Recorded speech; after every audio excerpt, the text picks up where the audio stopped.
আল্লাহ যদি দয়া করে যেই দিন আপনি সিজদার শান্তি খুঁজে পাওয়া শুরু করবেন,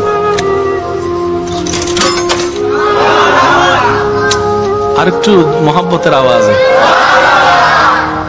যেই দিন আপনি সিজদায় শান্তি পাওয়া শুরু করবেন, সেই দিন থেকে আপনার আর অন্য জায়গায় শান্তি খোঁজার দরকার হবে না। এখন অনেকে শান্তি খুঁজে মন খারাপ হলে গান শুনে, জোরে বলেন না, কিন্তু এক গান আজীবন ভালো লাগে। অনেকে মুভি দেখে, এক মুভি বারবার দেখতে ভালো লাগে।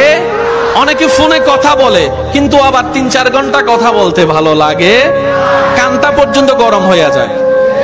একটু জোরে বলেন না রে ভাই। অনেকে মন খারাপ হলে বিভিন্ন জায়গায় ভ্রমণ করতে যায়, কিন্তু সেই জায়গাগুলো এক সময় আর ভালো লাগা কাজ করে।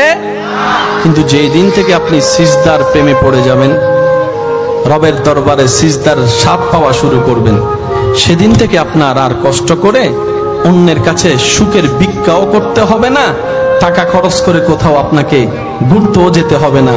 যখনই মন খারাপ হবে, যাই নামাজটা বিছিয়ে রবের দরবারে সিজদায় পড়ে যাবেন, কপালটা আপনার মাটিতে লাগবে।